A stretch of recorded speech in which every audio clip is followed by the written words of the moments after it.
All right. Well, listeners, I have a special treat for you this evening, or whenever you're listening. We're doing it in the evening, or it's evening where I am. Where Brandon is, it's probably late afternoon. So you're in California, right, Brandon? Yes, the southern part. Southern part of California. We talked a little bit in the pre-interview. I had Brandon Bennett, right? Is that correct? Yep. Yep. From California, and I'll let him explain that, but he's from Georgia. So I'm curious, I'm from Carolina, so that's only a state apart. So curious, I know he's a military vet. Thank you for your service. Thank you. Appreciate having you on here. So Brandon, tell us a little bit about you, and obviously, how did you get from Georgia to California? Well, you know what? I would have never, as a child, I would never have dreamed of being where I'm at today, that's for sure. But I was born and raised in Augusta, Georgia, lived there for 20 years. And then for whatever reason, I decided to join the Air Force. It actually went something like this. My little brother came home and said, "Hey, I'm joining the Marine Corps." And I said, "Well, I don't want my little brother to have a better life than me." So I went and joined the Air Force. Right, and then he ended up joining the Air Force too. I went to San Antonio for basic training. From there, I went to Pensacola, Florida for more training. And then my first duty location was at Langley Air Force Base in Virginia, right outside Virginia Beach. And I was there for 3 years, worked on the F-22 Raptor doing the stealth coatings. And then I got a job opportunity in 2011 when I got back from the desert to come out here to Edwards to start working on the new F-35. And basically doing the same thing that I did there, but a little bit different processes and stuff like that. Basically, we were the guys who worked out all of the problems, so to speak. Okay. And that's kind of how I got to California. Went from Georgia, Texas, Florida, Virginia, and now here. So you're in California, in the Air Force. So how did you get from there to doing home inspections? You might have stayed for the weather, I'm guessing, because Georgia's not that bad, but it can get really hot in the summer and a little bit cold in the winter. Not too bad. Right. Yeah. So I met my wife in late 2010, and we ended up getting married down the road. But we were talking about her uncle one day, and I was like, "What does your uncle do?" And she was like, "Oh, he's a building inspector." I'm like, "Building inspector?" So I thought about, LA, he's up there looking at the sky rises and stuff like that. But come to find out, it was a home. He was residential homes. So I kind of was like, that sounds pretty cool. So I went along with him a couple times. And then I was like, you know what? The Air Force will pay for my education for this. So I said, what the heck? So I got into it, and then I actually started to really enjoy it. It kind of went from there. That's how I got into home inspections. One was because of my wife's uncle, and then two, the Air Force paid for the education, so it was kind of a perfect storm, and I just rock and rolled. But I grew up in the construction industry my entire life, so I kind of have basic concepts of just about everything inside of a house. Sure. Well, and it sounds like probably your experience in the Air Force was kind of along that investigating work and mechanical type things and stuff like that. So that probably helped as well, I would think. Yeah, well, I think one thing that you learn well, I was in the military for 10 years, but one thing I think you do learn is how to diagnose things, how to diagnose it. Oh, are you still there? Brandon, you froze up on me. Oh, there you are. Yeah, we both froze. I don't know. I hope my internet's doing all right there. Yeah, let me check my Google thing. Yeah, it's good. I think I'm good. I don't know. Who knows? Yeah. All that's great. If it gets too bad, I'll check to make sure that I should be connected to my Wi-Fi. Yeah, I think I'm connected. So the Air Force basically, they taught me over time how to basically diagnose things and deliver a message that's not so, oh my God, the world's ending kind of deal. So right. That's awesome. Yeah. Now, who's your uncle, and what town is he still inspecting? Who is he? What's he? Where is he? Yeah. So my uncle is Jeff Pope. He's an inspector out of Santa Clarita, fairly well known in the industry. He's been doing it for 22 years over Okay. in that area. So Los Angeles, Santa Clarita Valley, Antelope Valley. So yeah, he's pretty much, I rely on him a lot. He holds me to a pretty high expectation. So the good thing is he's been in it for so long, and I can just go to him and ask him, hey, what's up with this? What's up with that? Especially if it's something different. But yeah, he's pretty much trained me he's been the mentor since day one. And that was, like I said, about 6 years ago. That's awesome. So you've been, Brandon, you've been in the inspection business about 6 years. Tell us about some of the changes you've seen in the 6 years. Well, I think, and again, I'm still kind of new. So I think one of the biggest changes is there's a lot of people coming after the client's information. I think there's, for whatever reason, I know there's reasons behind it. And we could speculate about it, but nobody's going to tell them why they want it.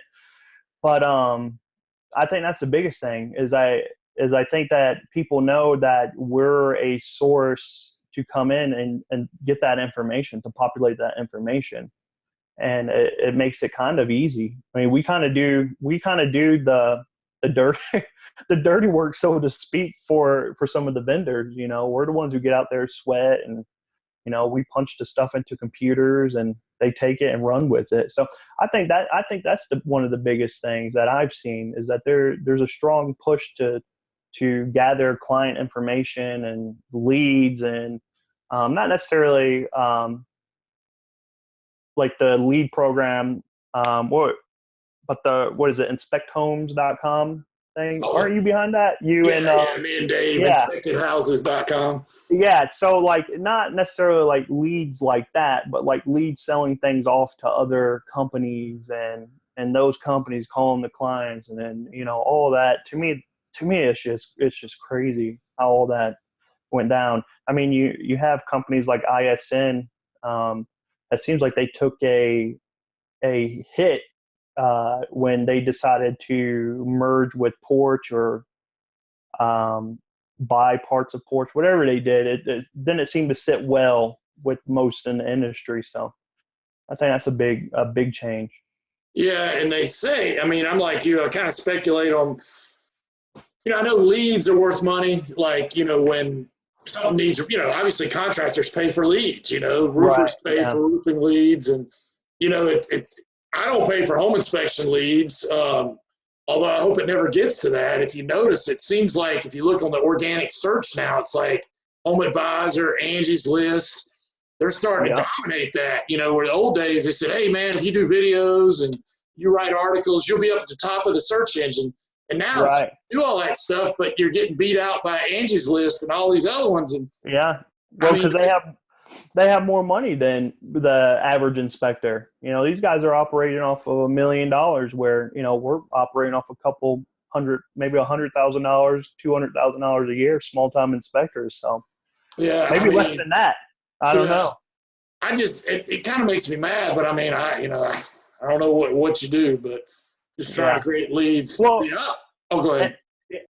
Oh no, I'm sorry. And that's kind of where I feel that the home inspectors of this industry need some kind of representation. I thought we'd get that with a larger organization like, say, Nachi or something like that, but it just doesn't appear to be that way. And that's part of the reason why I like what James has done over there at Inspector Brotherhood. Mm-hmm. I think that's a cool aspect, mentoring, stuff like that. And I told James the same thing. He asked me why I created Inspector Alliance, and I told him, look, man, I just think that there needs to be somebody at the table, and that's my whole point is, I think inspectors need to have a voice, and everything that goes down in this industry, inspectors should have some type of voice. It shouldn't be like, all right, guys, we're now hiring robots to do home inspections. And you know what I'm saying? And no, I know what you're saying. yeah, that decision's made up here, and then it gets trickled down to us, and we're all unemployed the next day. So, nobody discussed that with an average home inspector. I mean, I get it. You can't discuss, you can't be like ask every 200,000 inspectors, but Right. as a group, there, in my opinion, there should be some kind of representation somewhere that kind of pulls it all together. Here's the Absolutely. concern. Yeah. And for all the listeners out there, I probably should have said this up front. Brandon started it's Inspector Alliance or Home Inspector Alliance? Inspector Alliance. Inspector Alliance. So he has a group, Facebook group, and tell us a little bit about it. You kind of did. I mean, what's the big premise? And I know part of it is you want the inspectors, like you said, to have a voice and not. I don't think you're totally against vendors, but you just don't want vendors to control or dominate Right. the group, the conversation. You want it to be, and maybe I don't want to put words in your mouth, but it seems like it's by inspectors, for inspectors. And I'm going to paraphrase what you said. One thing, Brandon, and I'll let you correct it if I'm wrong, but it feels like inspectors should be on top, and then vendors or organizations should be after that, not the other way around. Am I correct? No, absolutely. Yep, absolutely. So tell us a little bit about, some people that listen to this will be in Inspector Alliance, but some people won't. So, and I know you don't just let anybody in, but, you probably want to grow a little bit if you get the right people. So to tell the listeners what it's about.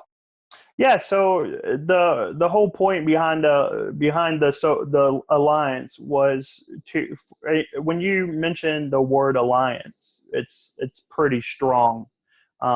It's like the U.S. has alliance with France. You have those strong alliances, and to me, that's what it's all about: is inspectors coming together, discussing issues in the industry. If you want to come on there and ask questions, oh, is this aluminum wiring okay? Cool, bring it on. But if you want to come in there and talk about legitimate issues, things that are, that you don't have a clear understanding about or kind of something wrong with you, feel free.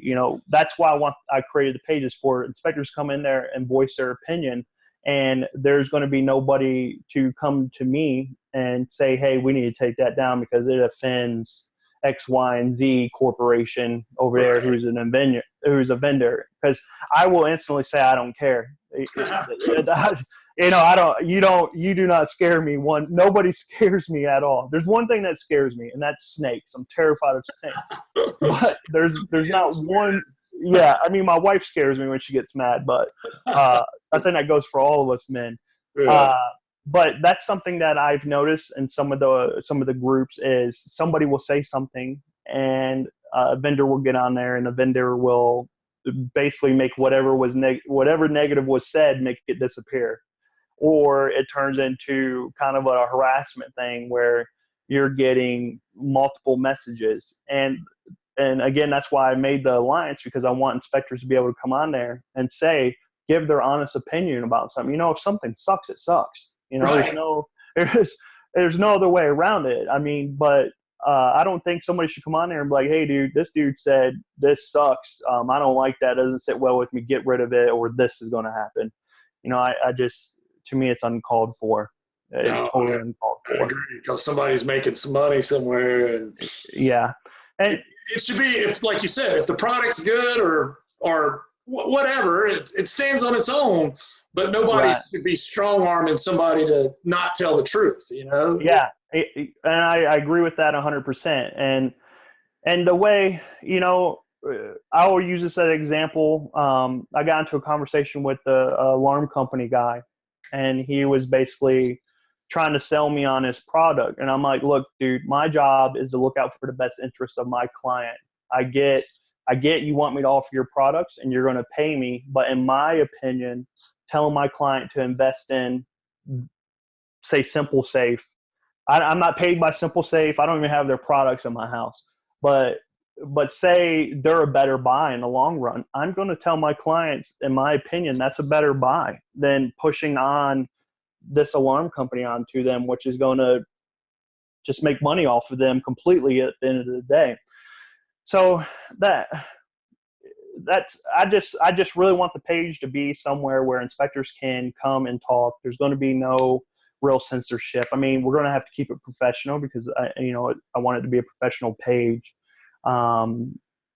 But at the same time, easily offended either, like. Oh, right. Yeah. Yeah. I'm the same way. I mean, I can't stand when, I don't know, it just turns ugly. And yeah, I've been involved in a few, so I can't be a hypocrite. But, yeah, my basic rule is, I have it with my guys and my kids, and, it's kind of like, it's okay to disagree, but it's not okay to disrespect. Correct. Yeah. Don't come in, with, I mean, you could get your feelings hurt, but at the same time, let's keep it to the topic. And, there's magic words. We're just going to have to agree to disagree on that.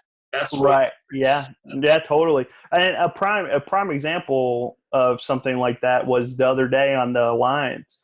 There's this expert patch, and we both know who that person is, but there's this expert inspector patch that's going around. And I have a problem with that, because if an inspector comes into this industry and he's a 1-year guy, but because he signed up for this service or whatever for his clients, now all of a sudden he's become an expert. And whenever you tag expert to something, to me, that looks a little bit better than somebody who just says, yeah, I'm just a generalist inspector, and to me, it kind of it's a negative perception, because there's no way that this guy who has 1 year in the industry is an expert on everything, because everything changes almost year by year. So something like that flying around, and then you have somebody advertising it, like California is an unlicensed state. So one of the first questions is, I've been asked this a lot. Hey, are you licensed? And I say, no, there is no licensed inspectors in California. But if I were to say, no worries, I'm an expert inspector. Well, how long have you been in the industry? For 2 years. Well, I'm an expert. Come on now. Like, to me, it's just I'm trying to think of the word here. It's kind of deceiving. It's deceiving. You could make up your own. I mean, you could right? Get together and say, yeah, some wording that hasn't been used. I mean, that get a thesaurus. yeah. So it's pretty much deceiving. And I gave Nick Gromyko a hard time about it. And I'm like, hey, dude, why is this flowing around? He's like, well, what do you want me to do about it? I said, make it disappear. And sure enough, the next message I get from Nick is he put in a petition to the trademark company about a year and a half ago to protest that logo. So, but in my opinion, those are things that we should know about in this industry, and because that's a big deal, because a lot of people are gonna get butthurt that they can't put "I'm an expert inspector" on the side of their truck. So, I hear you, brother. I hear you. Well, Brandon, and I got a lot of questions here, and I'm a talker, man. We'll never get through. No, me too. Well, how do you handle phone calls and scheduling? So we actually use a vendor, America's Call Center. Yeah, and they are fantastic. That's cool. Yeah, we get a lot of compliments from our clients how nice the people are over there, and we have a team that we work with. So about 5 people that work specifically with us. But yeah, they're great. They're really good. That's awesome. Now, do you do that? Is it full time or like a rollover, or they do it full time? No, they do it full time. All of our scheduling goes through those guys. Oh, okay. Yeah. Cool. And the communication too is on point, and that's a big thing, is communication. Yeah. And that's something that they really have figured out over there. Awesome. You mentioned that California doesn't have licensing. I don't think Georgia does either. I'm not sure.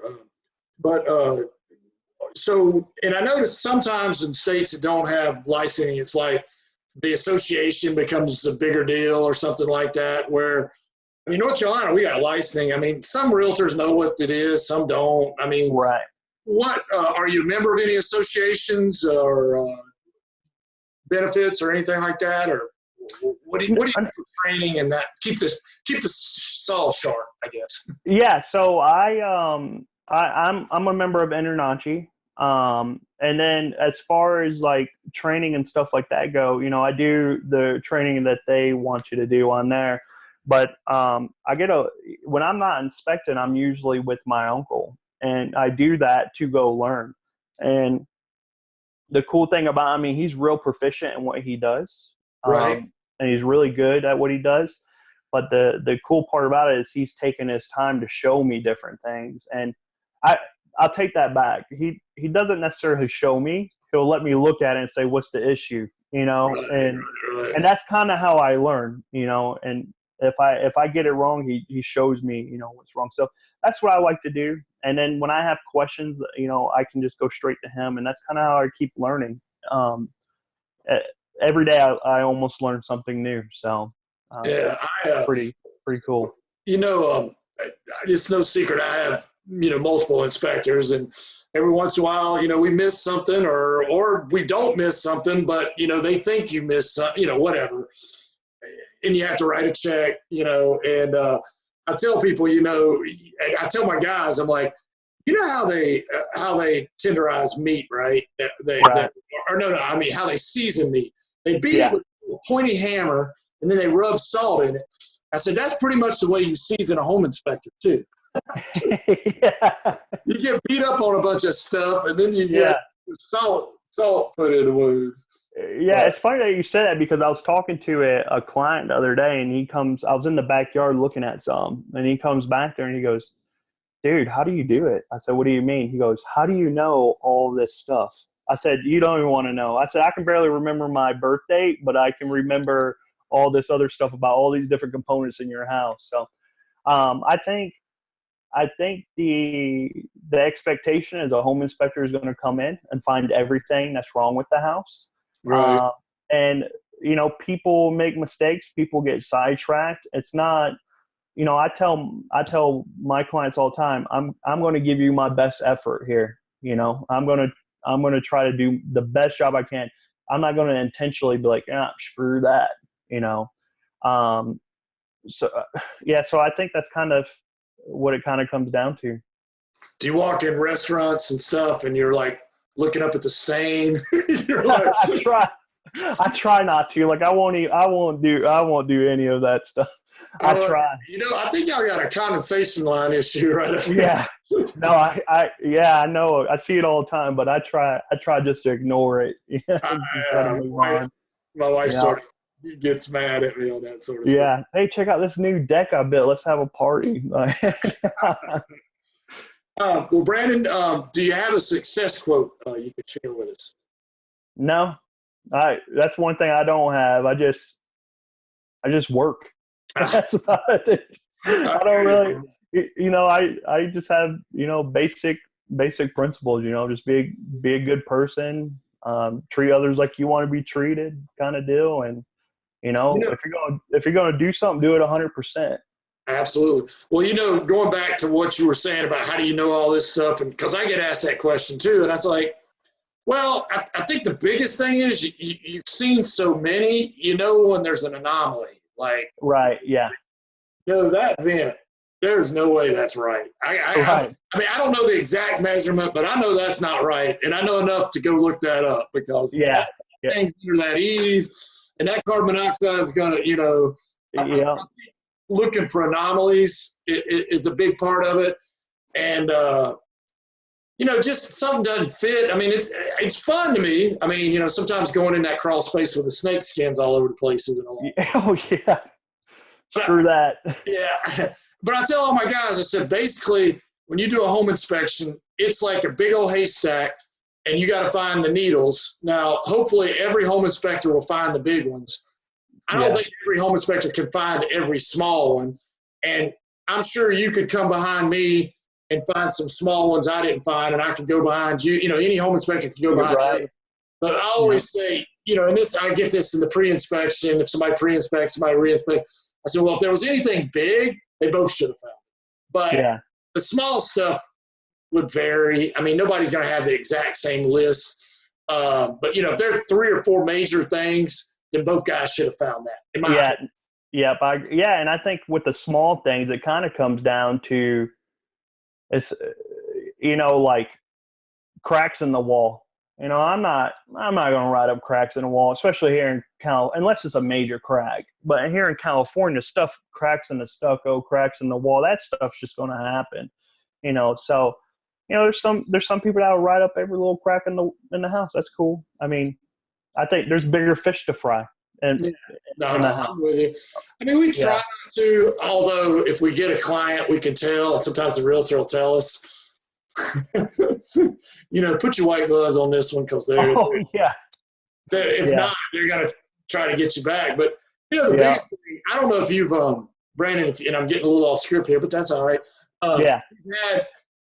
I know in 6 years, I mean, like callbacks, I would say more than half the callbacks you get, the thing they're calling about is actually on the report, that they just, for whatever reason, don't read it and then try to say, oh, you didn't tell me how bad it was or anything. Do you ever get stuff like that?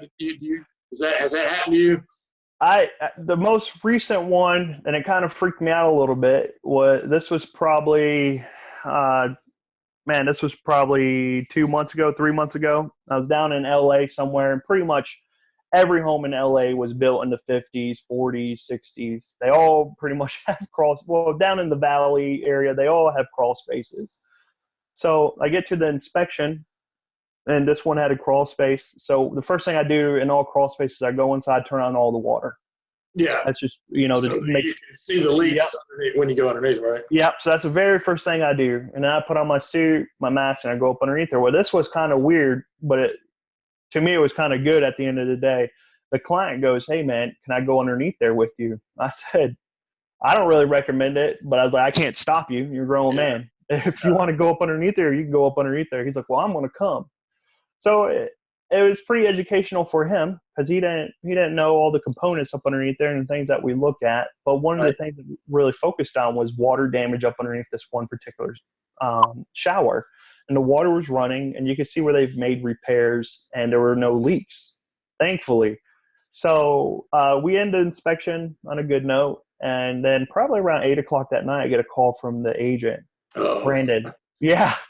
She goes, Brandon, did you know about the leaking shower in that back bedroom? And I said, you're talking about it was pink tile. I said, the ugly one. She goes, yeah, that one.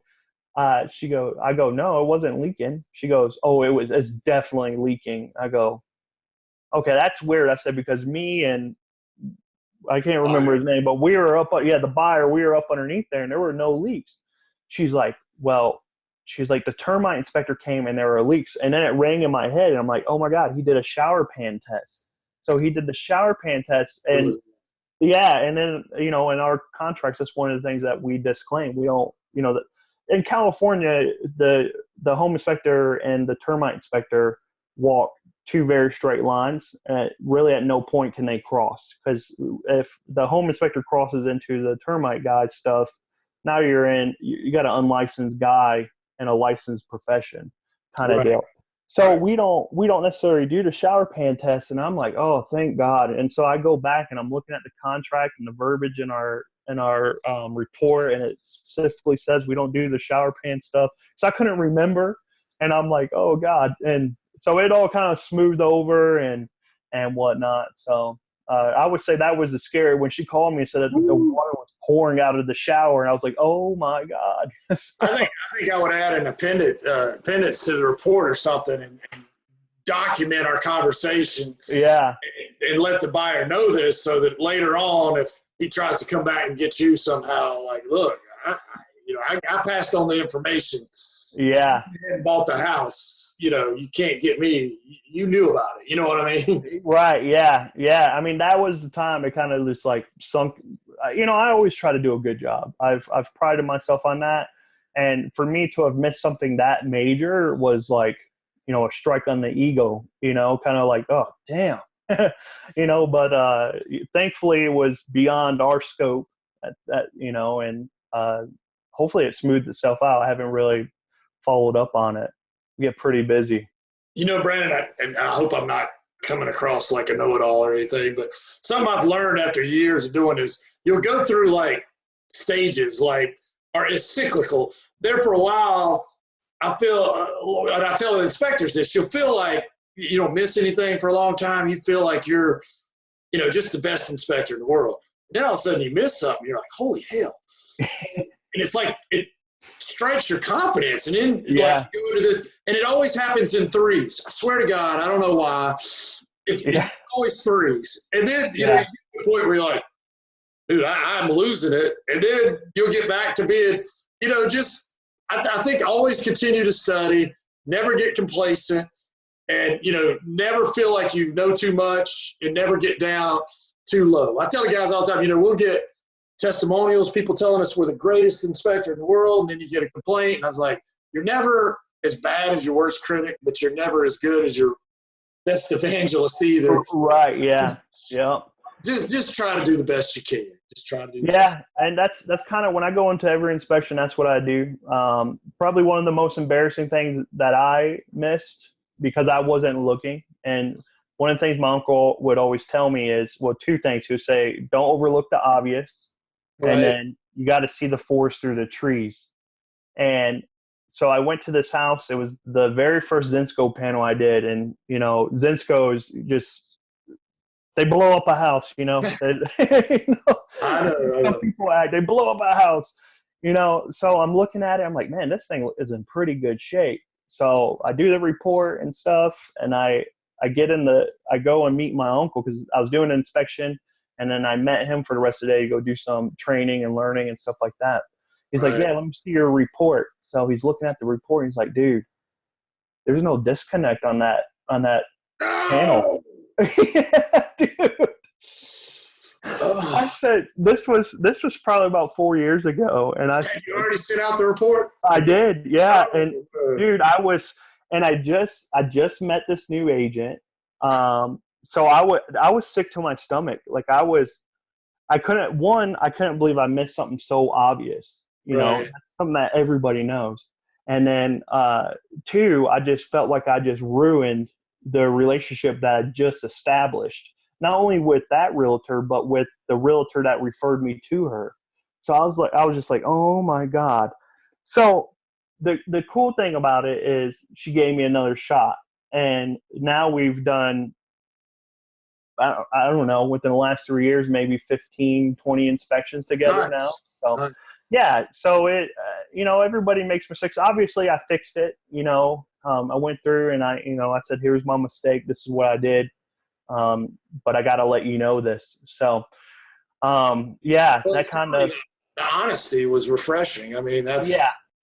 Yeah. I will never try to hide anything. So, but I can tell you this, I'll never miss it again. So, you know, that's the other thing I always say. I said, you know, you'll get burned on something, but you'll never get burned on the same thing twice. Right. On something else, but everything that you've been burned on or had to pay for or had to redact or something, it'll always be etched in your mind. You know, right.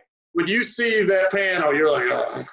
Yep. And I did one yesterday, LA 1940s house. Sure enough, there it was, a Zinsco. No disconnect. So, looking at it right away. Yep, I seen it right away. Pinpointed it. So yeah, you're getting beat with that pointy hammer. You're getting seasoned. You're getting seasoned.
Yeah.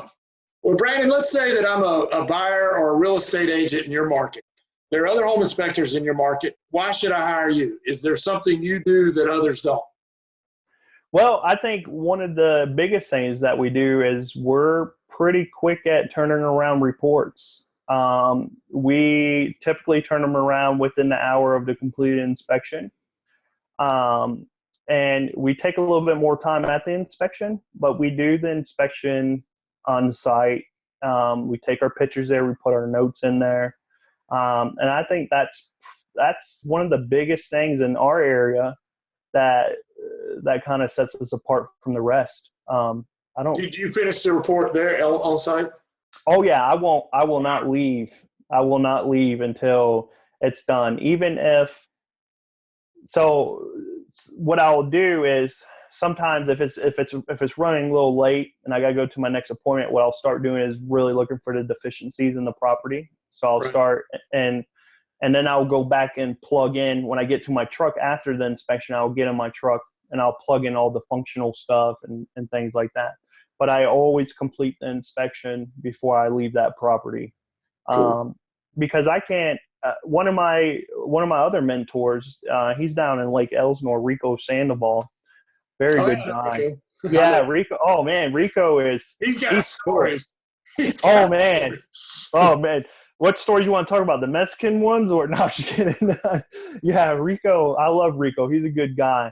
But he's kind of he'll go do the inspections a little bit different. And this is kind of how I learned that first was, go in, snap your pictures, and then do the report later. And like I said, I have a hard enough time remembering when my birthday is. So there's no way I could do it that way. It's tough too if you do 2 or 3 in a day when it gets real busy, and then you're trying to write the reports, and you're like, "Oh man, was that sink porcelain or stainless steel?" Right. Just some of the informational stuff, and you're like, "I gotta go back and look at the pictures just to And then you got to hope you got the picture. It turned out good. So, but I didn't establish a template. I add to the template, but my uncle pretty much has a badass template. And I thought you froze on me. I just kind of lucked out. I was handed all the tools to go be successful, and that's what's so nice about it. So now it's, I see the problem 9 times out of 10, it's in our narratives, and I can just go grab it. And we used to do it's kind of old school. Up until this year, we actually used InspectView, and for our reporting software, we would take pictures with the digital camera, load them up with the SD card, still at the inspection and stuff, same day reports. But about 3 years ago, we decided to make our own software. So you made your own? Yeah. So it's called Carbon Inspect. My brother-in-law he's the brains behind it. And then Jeff is pretty much the knowledge of everything that's in it, and I'm just a test rat. So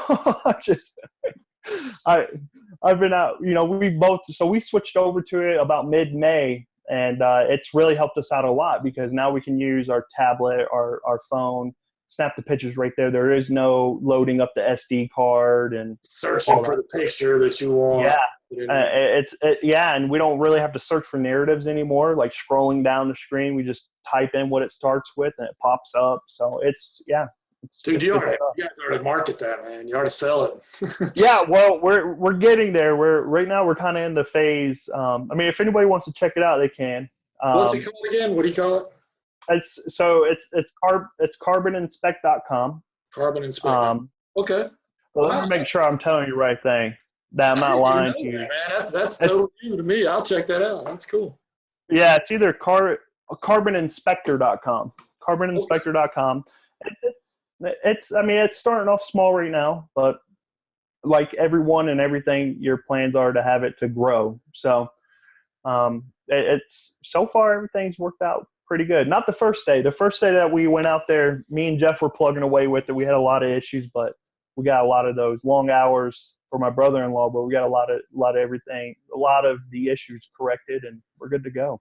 Well, no, I think that's kind of how a lot of things happen. It's sort of a grassroots because, you know, the inspectors are there in the trenches and they figure out something that can save them time or, you know, make more money or whatever, more efficient, you know, for themselves. That's what I did. And I saw other people do it. I'm like, hey, man, I'm willing to pay you. What can I pay you? I want to do that too, you know? And Yeah. it's kind of the way it happens because, like you said, you're in the trenches. You know what the needs are, you know, and what can save you time. Yeah, and I think the biggest thing for me was, you know, this was the way I was trained. I was trained same day report, you know, Right. so that's why, and that's something that I strive to do. I strive to get perfect at it, you know. Now, do you Where email it to them, or do you?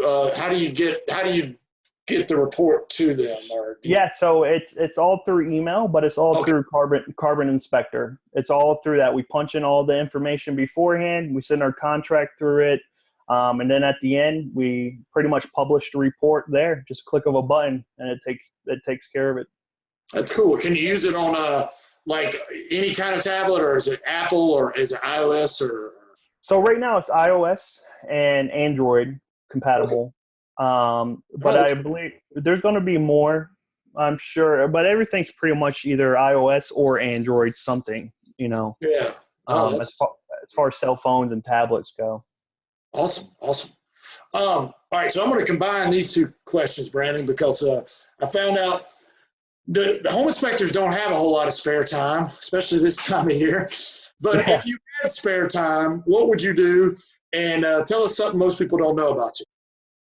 Well, what people don't know. Well, I think a lot of people don't, unless I tell them, they don't know I was in the military because I don't come off like a military guy. If you were to come into my house, you'd never know I was a military guy. Some people are very prideful about it. It's not that I'm not prideful about it, but one thing that I learned was you leave that crap there, you know? And so that, I think that's something, I'm pretty much outspoken. So I think a lot of people know pretty much the rest of the stuff about me. So I'm a huge NASCAR fan. I don't know. Yeah. Sometimes people are like, "Oh, that's in Charlotte, man. Yeah, right here. All the teams are right here. Yeah, it's funny that you. Beer, man. Let me know. We'll get a beer. Yeah, I've actually been.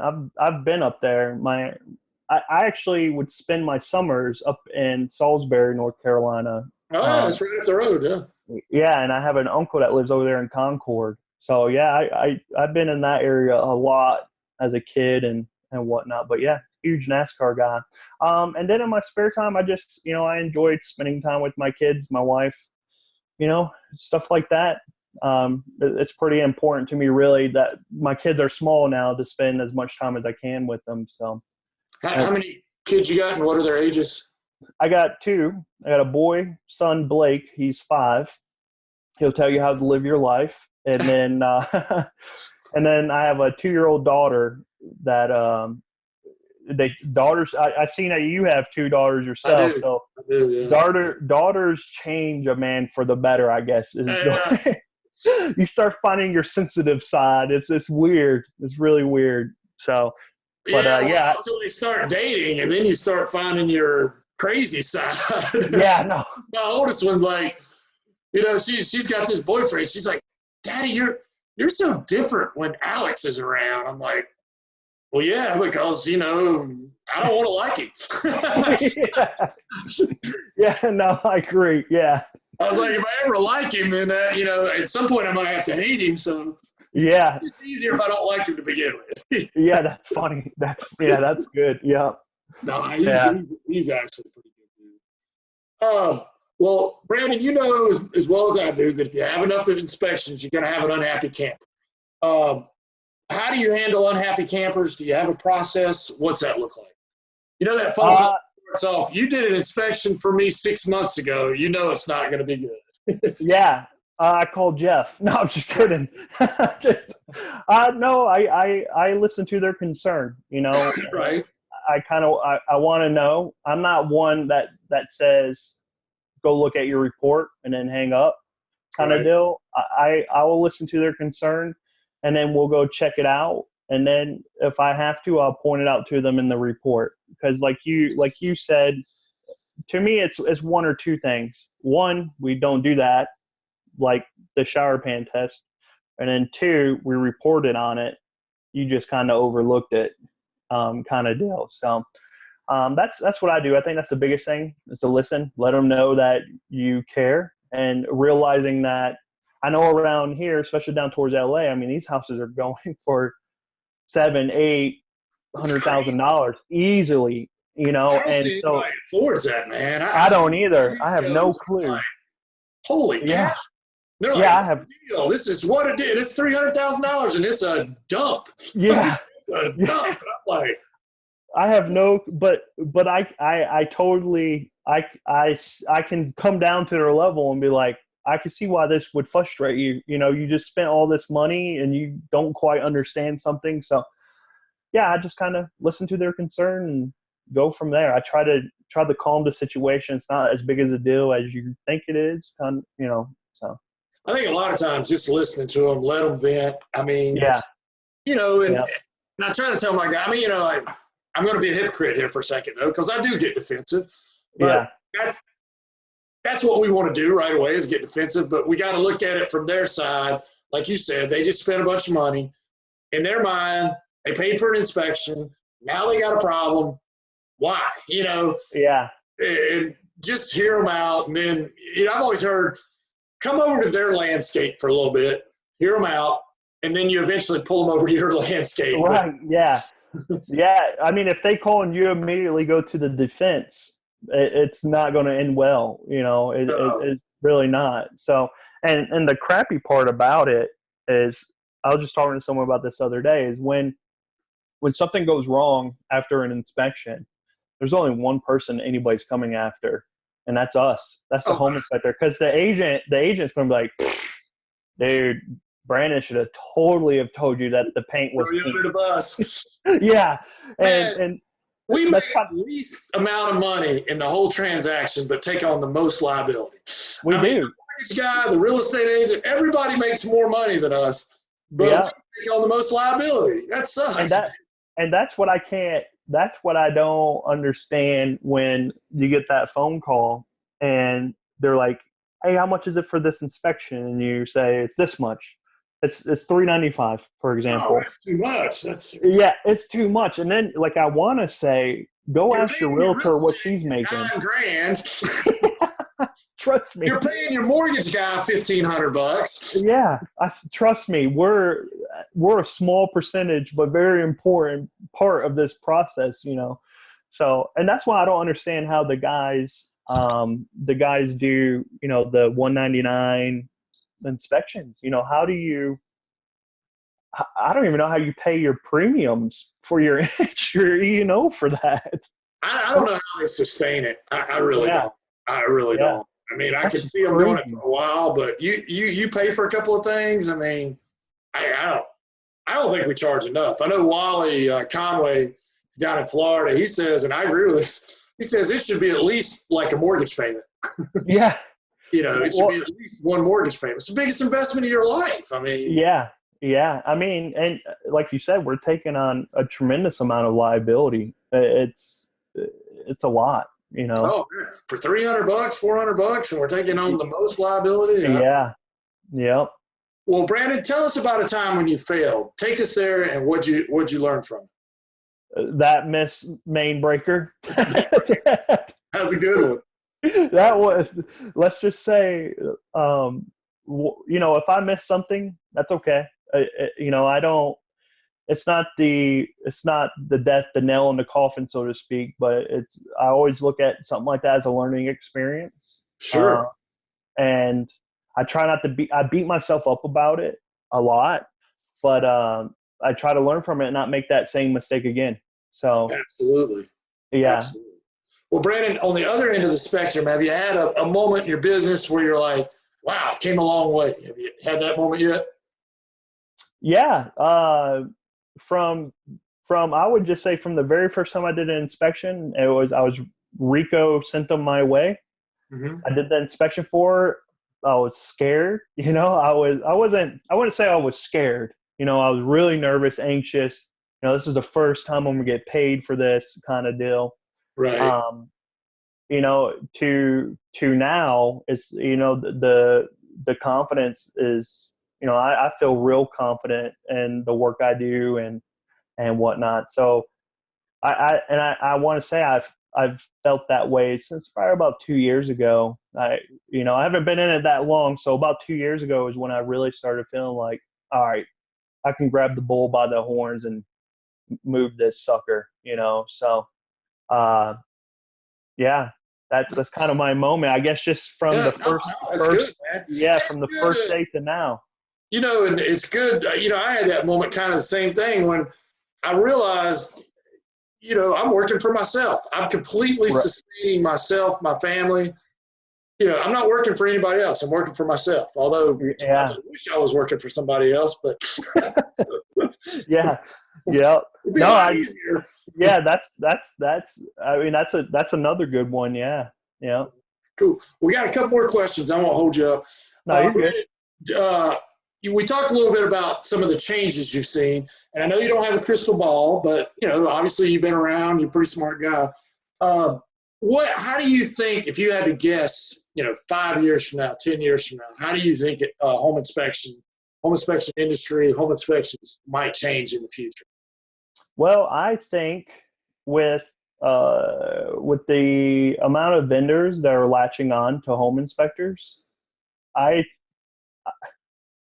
I think that's the biggest part. Is a home inspector is no longer going to be a home inspector. You're almost going to be a home consultant in a Right. way.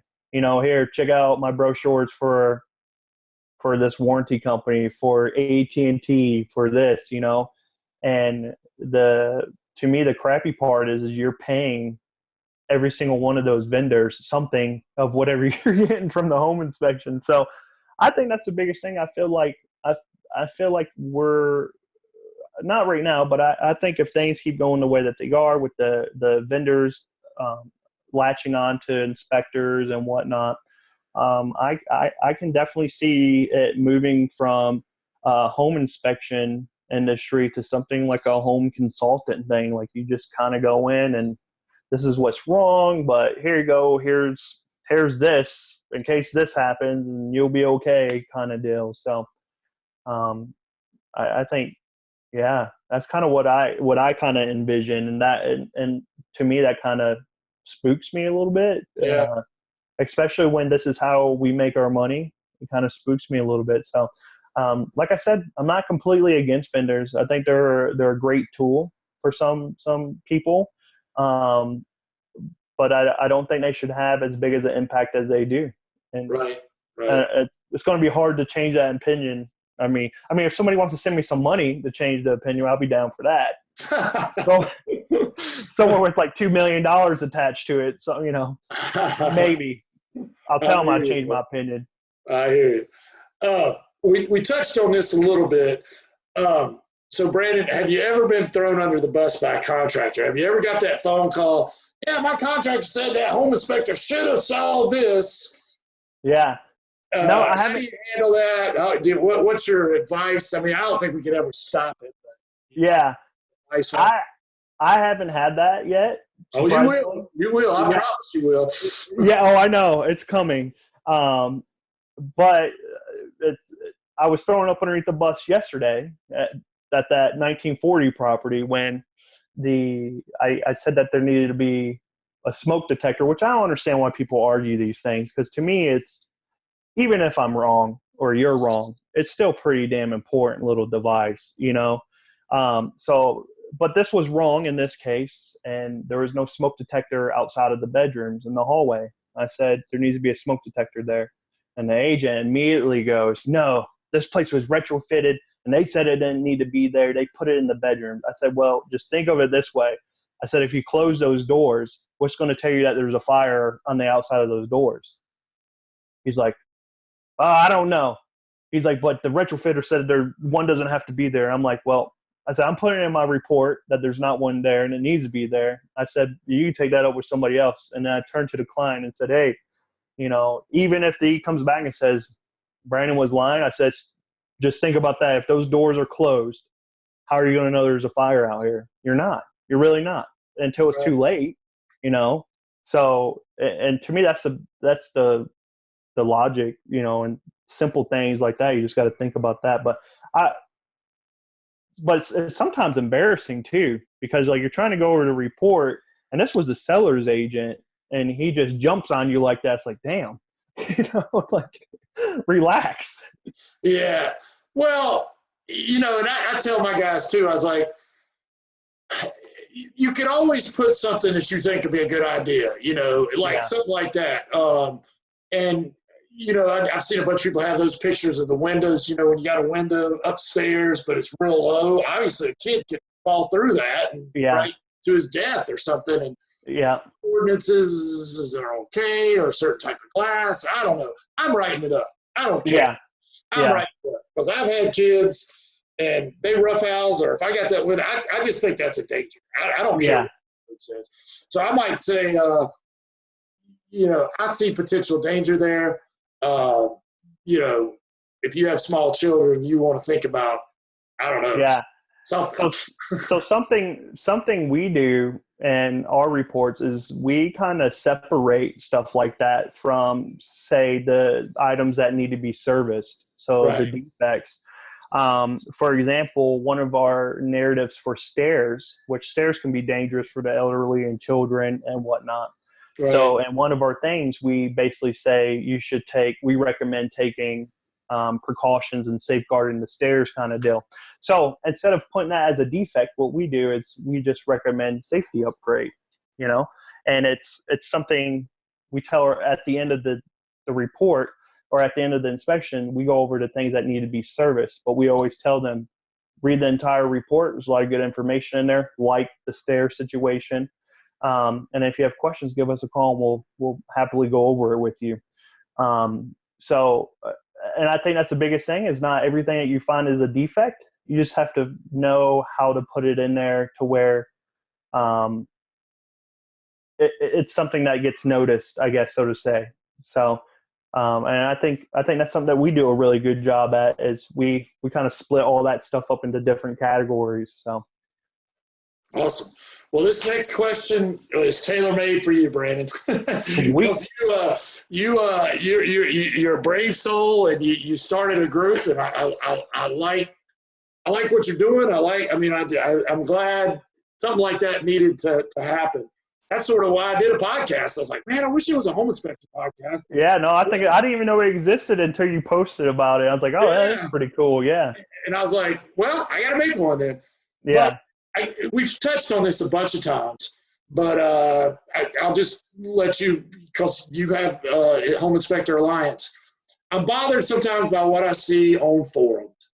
I think they could be a fantastic resource when people put stuff up there, and what do you think about this, or have you thought about this, or, you know, very productive. And obviously guys can joke around and be funny. And I know some people have a sense of humor that other people take a little offensive or whatever. Right. I don't have any problem with any of that.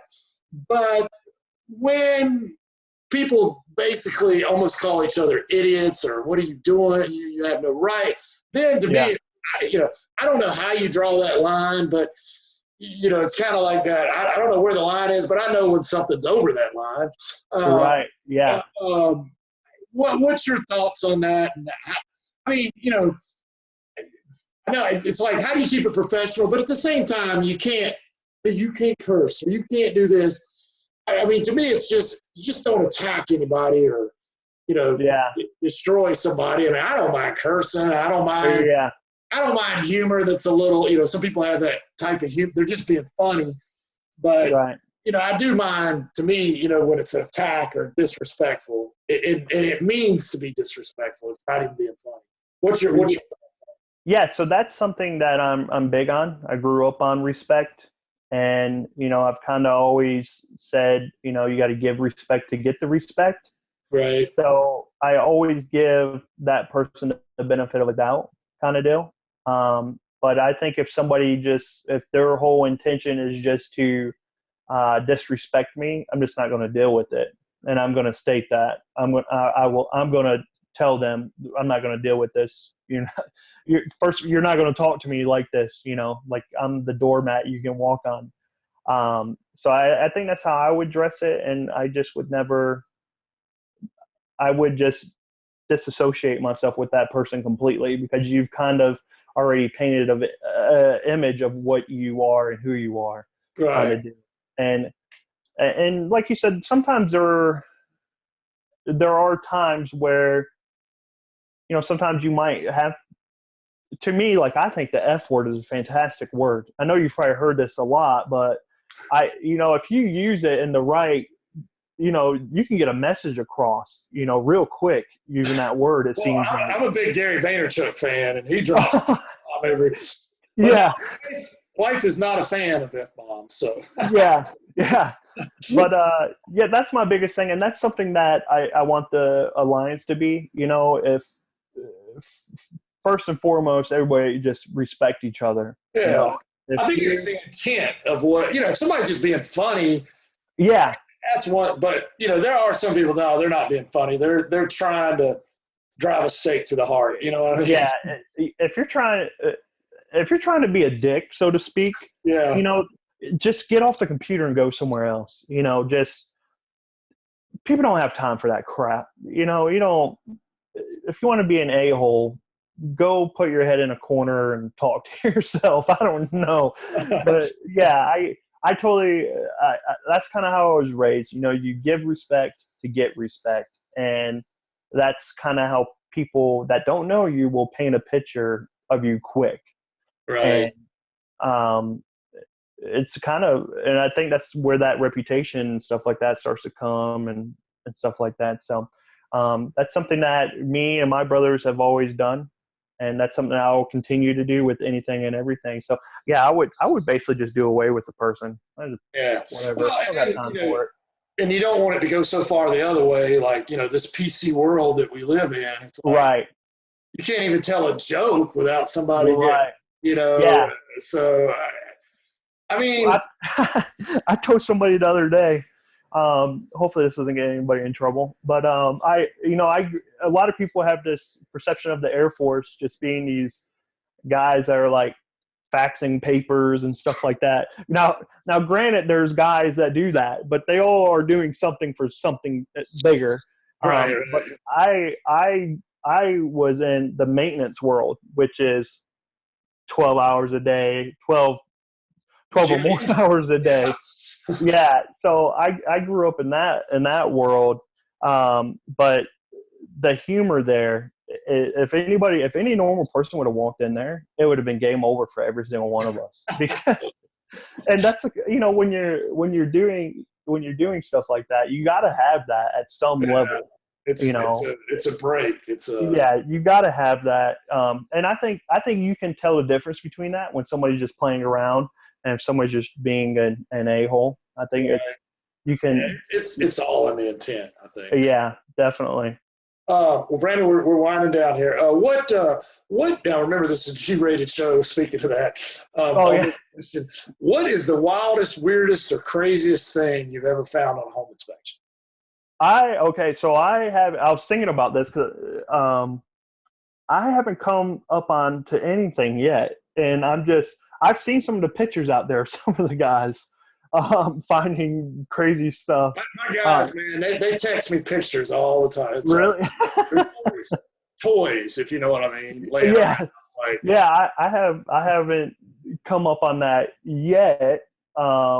Though this is kind of funny. The other day, I was doing an inspection, and this wasn't like something that I just came up on, but I was coming down this hallway. There's two doors, one to the left, one to the right. And my sole purpose was to find the bathroom to start running the water, doing all those checks. Right. Well, I knew that there was somebody else in the house, but I didn't know where they were at. So I knocked on the door, and as I'm going to go, I knocked on it, waited a couple of seconds, and as I'm going to go open the door opens, and it's this girl, dude. And it scared the crap out of me. Like I almost fell on the ground and passed out. She scared the crap out of me because she just like opened it up real fast, and I didn't expect it. I expected to see a toilet, a toilet and a sink, and it was this mean girl. So she was pretty mad. Man, I did this inspection one time, and thank God I was training a guy that day. But thank God I wasn't by myself. So Yeah. like she comes to the door, and she's literally wearing a towel. Because man, I'm like, thank God there was another person there. There's like she was totally, but she was like, oh yeah, come on in. I'm like, I'm sitting there thinking, don't you want to put some clothes on or something? Yeah. But it gets better, and it's like, so we're doing the inspection. Me and this guy were training. Dude, there's like these funky naked pictures of her all over the walls and stuff, artsy and stuff, but they're all naked, and I just not feeling comfortable at all, man. Yeah. Thank God there was another dude. If I'd have been doing that inspection by myself, I'd have been like, I don't know, I need to leave because I'm afraid that I don't want anything to be accused or. Yeah, especially in today's world. It seemed like I was walking into a setup or something. Your wife done set you up. Yeah, exactly. All right, just a couple more questions here. What's Brandon, what's the best part of your job and why? And what's the worst part of your job and why? I like the interaction with people. I like that. And I like the whole, like, we don't really diagnose. We don't get into the nitty gritty of why something's broke, but I like being able to tell people about all the different systems and things like that, and then what's wrong with the system potentially. I really enjoy that. The part I really hate is, and I know I shouldn't hate this part because it's part of the job, but the part I really hate is breaking it down to them, because I always feel like I have the Hawkeyes on me and they're trying to, beam through my skull. Right. So and I tell them, I deliver the message nice, calm. I don't tell anybody that their house is about to blow up or anything like that. I keep the same tone the entire time. And I just feel like, I did this home inspection and here I go. Everybody's watching me and they're waiting for me to give them the bad news kind of deal. So but to me, it's not hard. It's just kind of one of those things that's kind of like, because it's the agents that are like, they're like, this dude's about to just F this thing up. A lot of money riding on this deal. This dude's about to blow it up. Yeah. So, and that's kind of the thing I think about all the time. Like, damn, they're so excited. They're going better blow up now than blow up after they move in. Right. Yeah. And that's the cool thing about being where we work out of, the LA area, Santa Clarita, is, the agents kind of understand that, because California, I mean, this is a sue happy place. And when somebody gets sued, everyone's getting sued. So it doesn't even matter for what. It could have been came through there. That was the home inspectors and the realtor's fault. So so I think most of the agents around here understand that. So they're like, no, dude, you tell them what you got to tell them. I've never had a conversation with any realtor that was like, look, take it easy on the GFI issue kind of deal, So yeah, no, I've never had that either. I mean, people say that. I'm like, yeah. I mean, you sense it just like you are. You get some people label people deal killers, but I've never been told. Sellers always try to tell you, oh, you won't find anything wrong with this house. Right, that's the one. Yeah. Hold my beer. You just made me want to look a lot harder now. Yeah. Yeah. Well, if you had to start all over, you woke up, Brandon, tomorrow morning in a brand new place, equal to the size, everything, but you still had all your equipment, all your training, everything. You just didn't know anybody, and you had to start all over marketing, and you had $5,000. What would you do in that first week with $5,000 to try to build your business? Well, if I move to another city here in California, I'm going to use 3/4 of that for gas. And then, all right, let's say all that's taken care of. Yeah, I would, attack marketing. I think the first thing that I would do is go get a business card, even though a business card is probably one of the oldest ways to network, so to speak. It's a really effective way to do it. Yeah, I think that's what I would start with and just kind of go from there.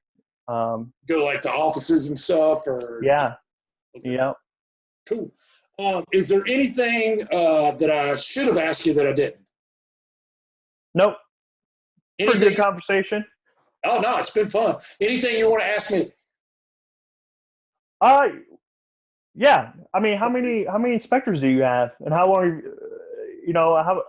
How does that all work for you guys over there in North Carolina? I got 21 now. Holy crap! Yeah, it's just been a process. I mean, it was, I was a one-man show for a long time, and then I got up to 7. And at 7, I never could grow past 7. And somewhere I read that one person could only manage 7 people. So then one of my inspectors, he came to me and said, he wanted to play a bigger role. And he used to manage a home improvement store. So he became a manager. And since then, we were able to grow. And everybody does different. I'm pretty good at marketing, so that's what I do mostly. And then Chip kind of handles the training. I mean, I can do what he does, and he can do what I do. Right. In for each other, but I'm better at what I do, and he's better at what he does. If that makes sense, No, I mean, you could really, with those pants you wear. Yeah. Oh yeah, it gets the eyes on you real quick. Yeah, it embarrasses kids too. That's a big thing. But yeah, it was tough for me. Like if you handle a complaint and then you got to go give a presentation, you're supposed to get up there and be Mr. Happy Pants, and you just got chewed out. It's really hard. I'm like, don't tell me about anything bad until after I've done all my presentations. Yeah. I need to be positive thoughts, man. I can't walk up on stage with a bad chi going on in my brain. Yeah, and that's something that was great about the military is, I was in there for 10 years, and you would get your butt chewed, and then 2 minutes later, this dude is talking to you about how bad his golf game is. It's weird how you develop that. It's like, we're going to handle this business right now, and then once it's done, it's done. We're moving on. Brandon, I tell you, man, you know what's crazy? And I told my wife, and it happens all the time, and it literally happened the other day. I get a ding on my thing showing you just received a Google review. And I read this Google review, and this guy's like, I've had 12 home inspections, and this company by far is the best experience I've ever had. And, went on and on about how great it is. And about 15 minutes later, I get a call from Chip about this problem we're having, and these people think we're da-da-da. And I'm like, all that happened within a 15-minute period. That's crazy, yeah. The best home inspector in the world, and then I'm the lowest scoundrel. Yeah. Oh, you're the same person, you know what I mean? Yeah, don't use Preston ever again. He's terrible. Yeah.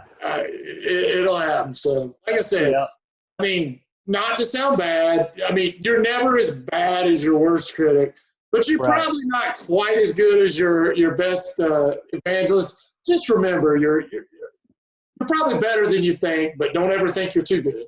Right. Yeah. Well, that's when you start making mistakes, when you have that arrogance to you, I guess. Absolutely. Yeah. Well, never. Brandon, Go ahead. Well, I was going to say, thank you so much. I want to tell all the listeners out there if you got something from this, and you did, let's go give Brandon some love in the form of liking his Facebook page. And what are your real estate properties out there? I mean, not real estate, I'm sorry, internet stuff. So we can get you some likes on Facebook. And I think if they go to your website, it probably helps a little bit. Check you out. So what's your Facebook page? And if they're interested in your Home Inspection Alliance, give us that web thing. And if they're interested in that software, so give us all your stuff. Yeah, so we already talked about it. The Inspector Alliance is on Facebook. We don't have a lot of people right now, but that's okay. It's not really about the people. I don't. Obviously, numbers makes things happen because you can wager that. But if we only get 200 people, that's okay, as long as those people kind of have the same thing in mind. Let's make the industry better for inspectors. I'm cool with that. And then you can find us at JPI Home Inspection Service on Facebook as well. it's a picture of Jeff. He's better looking than me. So it's JPI is yeah. So JPI Home Inspection Service, and then we have a website, www.myinspector.net.